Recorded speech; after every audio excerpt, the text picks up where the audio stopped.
so close. This close to a really good ending to Monday Night Raw, but instead, it just got awkward as the credits rolled and CM Punk just sat on his butt. No, for real, it was so good. It was so good. We even got the right-hand man, Jey Uso. I love right-hand man, Jey Uso. I'm not a fan so much of Yeet Jey Uso, and this was the Jey. This was the Jey that I've been wanting for a long time. He was here, but yeah, it just ended. The credits just rolled, and that was it. We'll talk more about that later. This is your one take, one shot Monday Night Raw review. This is a World Championship. All you got to do to win it is comment below and subscribe to the channel. At 20,000 subscribers, I'm going to give away this belt. It'll be free to anybody, anywhere in the world even. So if you live in Uganda, I'll mail it to you. South America, I'll mail it to you. Anywhere. Australia. I actually mailed one to Australia one time. It's not a toy. It's a replica. You can win it. All right, so let's talk Monday Night Raw, because this was kind of it wasn't that good of an episode. I mean, it wasn't like horrible, but it wasn't must-see TV, with the exception of maybe one segment. One segment was really good, and that was the Judgment Day. They finally exploded. The Judgment Day is over. We had Dirty Dom come out, and he was mad. He was like, Finn Bálor, get out here. And he had Liv Morgan and Raquel Rodriguez already there. JD had went to find Finn Bálor. Dom had said, I didn't want to air this out in front of everybody, but come on, let's go. Finn Bálor comes down, and he's like, Dom, if you want to ever be the greatest Mysterio, then you're gonna have to do things on your own. Otherwise, maybe you are just a spoiled, and then they bleeped it out, so I don't know exactly what he said, but probably just a spoiled brat, something like that. And then Dom attacks him. He attacks Finn Bálor. Finn Bálor gets his comeback as everybody's just like watching, oh my God, what do we do? But then, as Finn is about to run at, he's running at Dom, and boom, JD clotheslines him, which then allows for a total beatdown of Finn Bálor, and Judgment Day stand tall. I mean, I love Finn Bálor, but it is kind of karma. That's basically what he did to Edge way back when, and now Dominic Mysterio is the longest tenured member of Judgment Day. JD McDonough, they should have played up. They did play up the fact that, oh my God, JD, all that Finn did for you, but they should have really been like, JD, he trained you, because Finn Bálor literally is the trainer of JD McDonough. So like, they should have really brought in the history of those two to make it more dastardly, but yeah, the Judgment Day have finally kicked out Finn Bálor, and looks like we are going to get a WrestleMania matchup between those guys.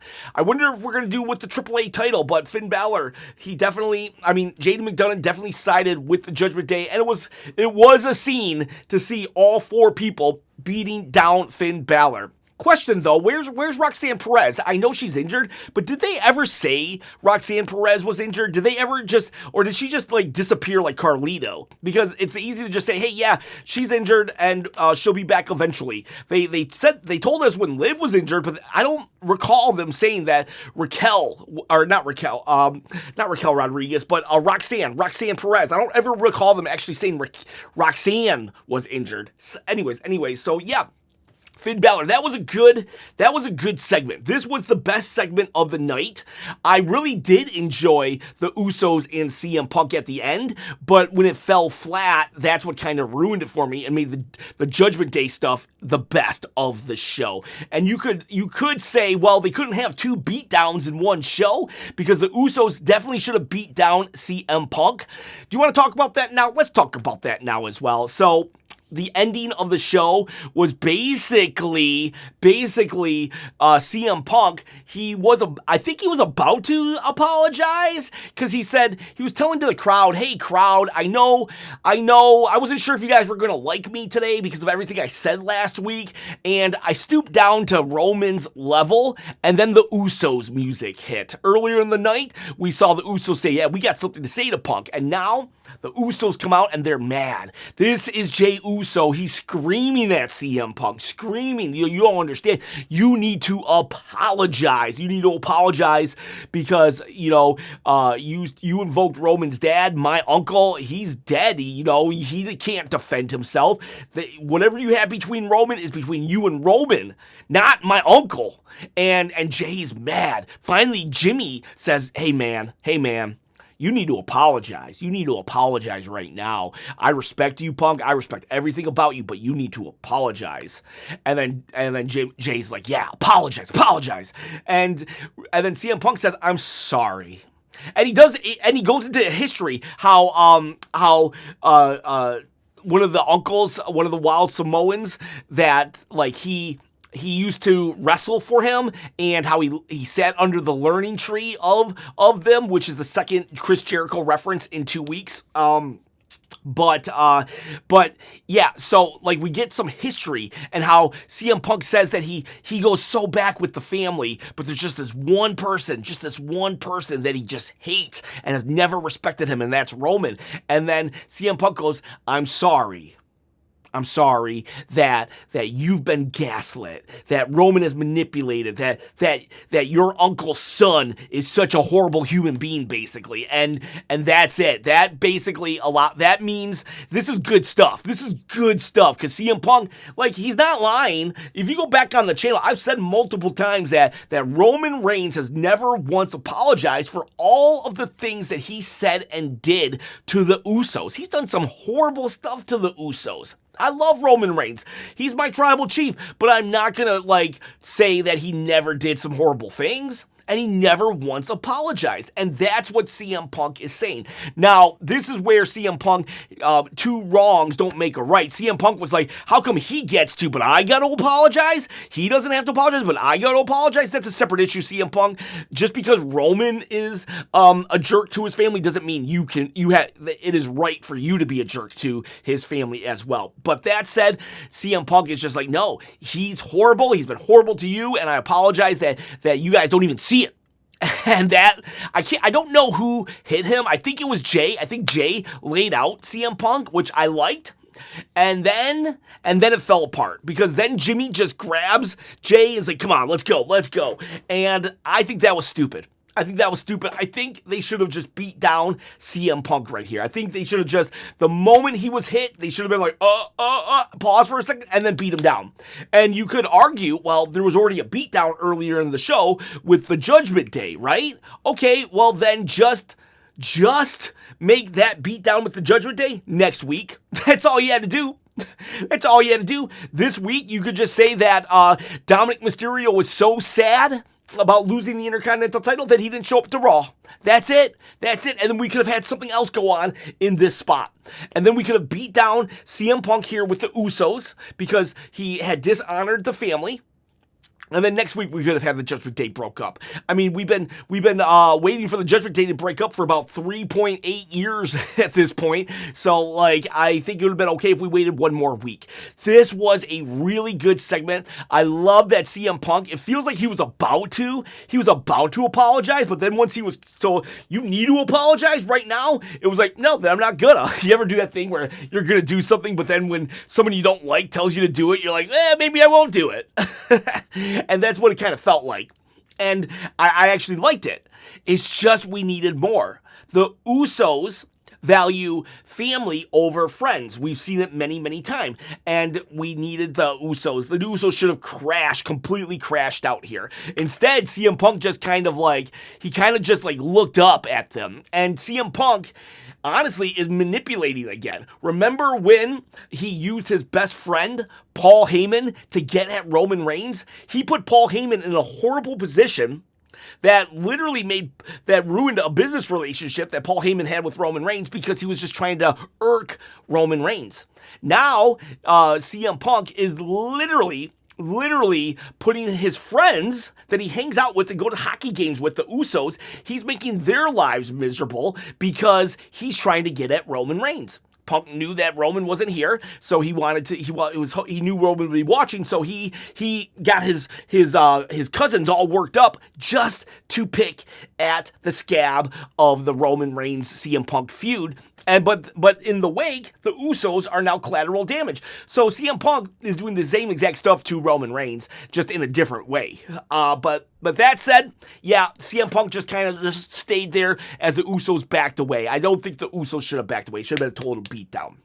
That was the end of Raw. So great segment that ended flat and awkward. Now, the rest of Raw was pretty flat all around. I mean, there was good moments here and there, but like just drawn out. We open Monday Night Raw with Adam Pearce, and he calls out Seth Rollins. He's like, I know you're here, Seth, because the Vision is here. And so Seth comes out, right? Well, first we get like, you think there was too many masked men already. Triple H was like, hold my water bottle, and he's just sent out like 14 masked men, right? And they're all jumping around. We don't know which one's which. And then Seth Rollins is one of them, takes off his mask, and it's like, oh, okay, cool. And he doesn't say nothing. And so then Adam Pearce is like, come on, Seth. Eventually they're going to get you. And like that threat is so empty now because literally the Vision is just Logan Paul and Austin Theory. If Braun Breaker was still there or Bronson Reed, maybe, but like when those two came out and was like the Vision, I was like, this is so weak. Seth is that worried about them. Now, Seth is still not medically cleared, so he does have to be careful, but still, it just looked so weak. Triple H just does not like deviating from his stories. Like, I swear, if Logan Paul somehow got injured, Austin Theory would have just came out tonight and they would have still called him the Vision.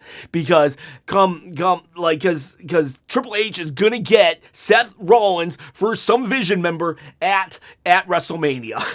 Oh man, it was awkward looking. But yeah, Logan Paul and Austin Theory come out. All of the Vision, they are all of the ninjas or the masked people. They scatter.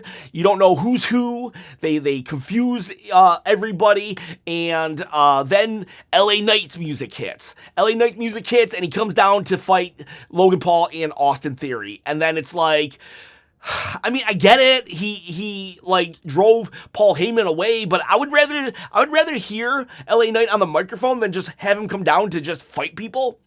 And on top of that, then the Usos, remember this is the beginning of Raw, the Usos then come down to beat up the Vision. So basically it's like 3-on-1. It's 3-on-1 against the Vision right now. That's work. I need to quit my day job, people, so I can do this stuff. It's 3-on-2. It's 3-on-2 against the Vision, who are the heels. Not to mention that there was like 14 masked men a second ago. Like, how is this like interesting? Now, it'd be different if it was like 4 heels on 2 baby faces, but no. 4 baby faces, basically. 3 baby faces on 2 heels is just not like, that's not compelling TV. That's just not compelling TV. And, yeah.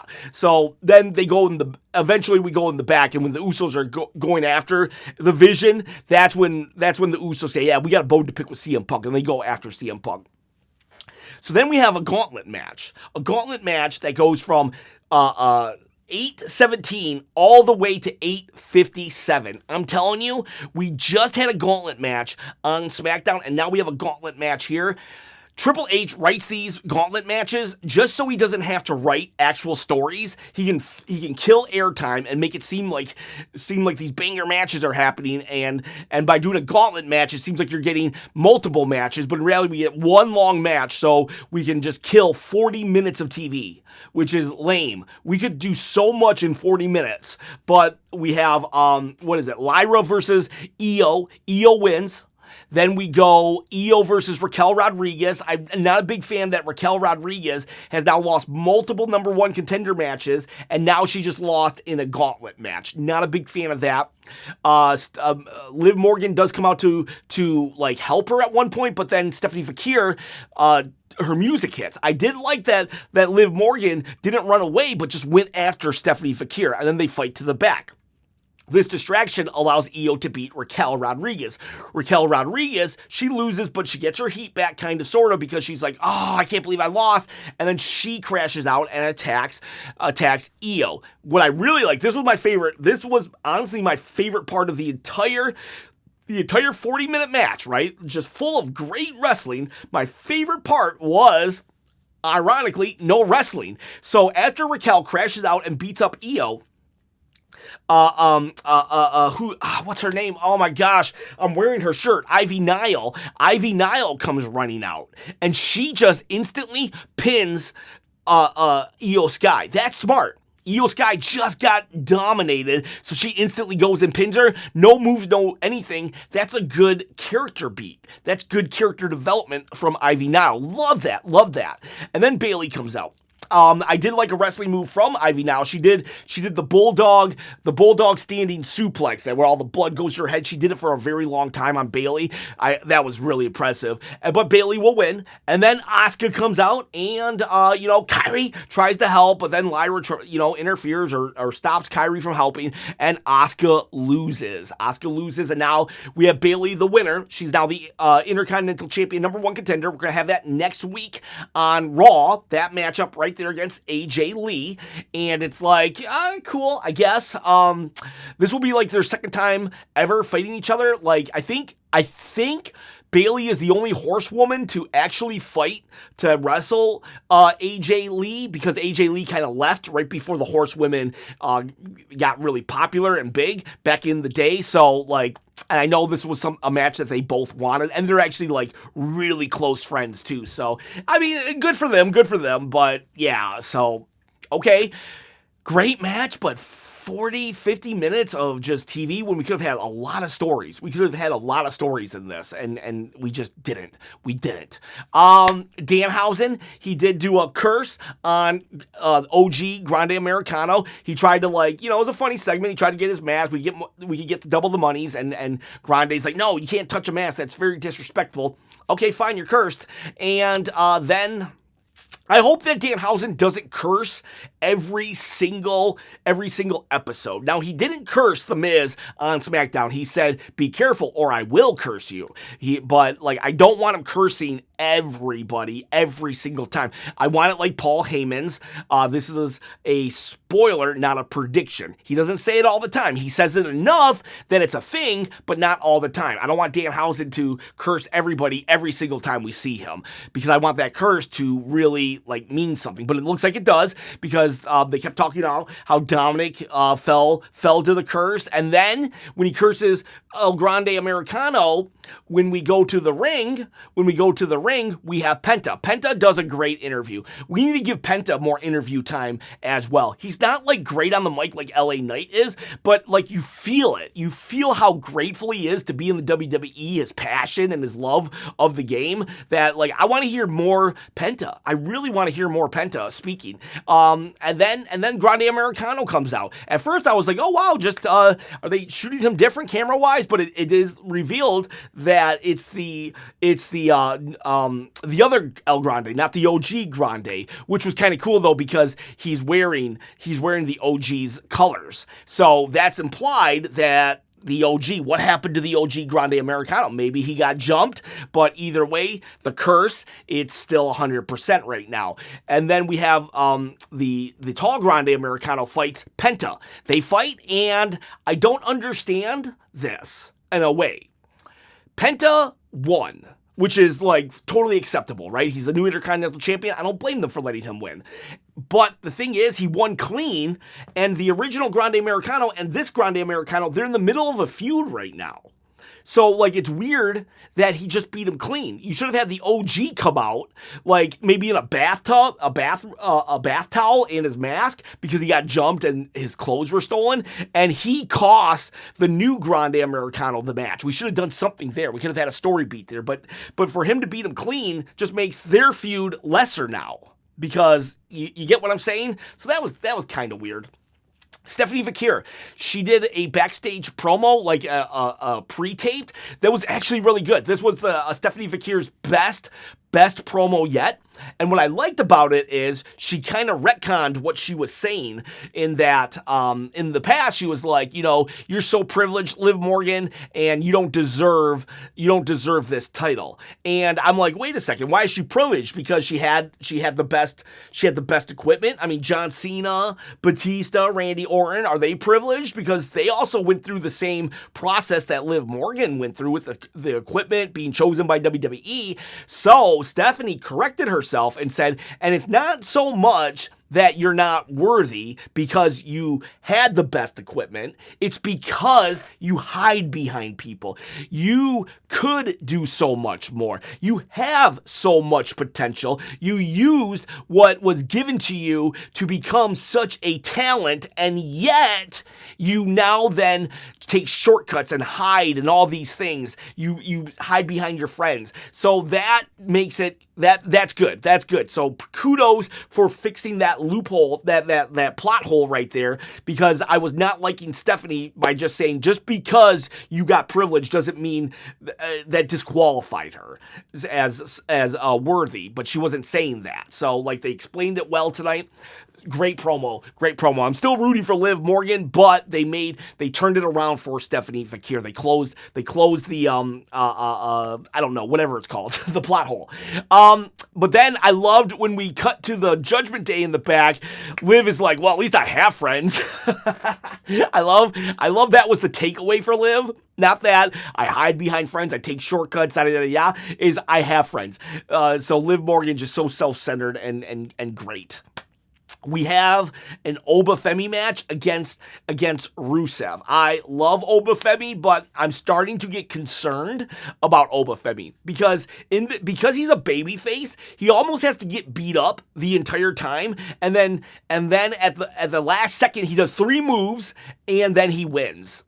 Oba Femi can do so much more. I'm wondering if we do need to turn this guy into a heel, because as a heel, he could just dominate the entire match. This was a 50-50 match, and right now, Oba should just be, like, dominating. But he can't just dominate, because like I said earlier, when it was like 3 baby faces on 2, it wasn't exciting. And when a babyface like Oba Femi just dominates, it's not exciting. We need to see, like, does that make sense? Does that make sense? I still love Oba Femi, but I'm a little worried that as a babyface, he doesn't work as well, and maybe we need to turn him heel. I don't know. That's the jury's still out with that one. I think that's it. Did anything else happen? We got the gauntlet match, Penta, Grande, Kofi. Kofi offered a spot to Javon Evans, and we saw Kofi revert to not the funny, goofy, bad guy Kofi. He was just like, hey man, we got off to the wrong foot. I think you remind me of me, all these things. And it was like Kofi was back to being like, just nice guy Kofi Kingston. I think it's all an act, and let's see where it goes.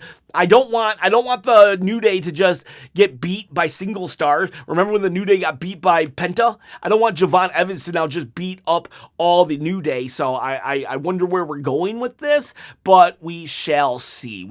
Maybe they kick out Grayson Waller and he does join. I don't know. Or maybe Kofi turns babyface.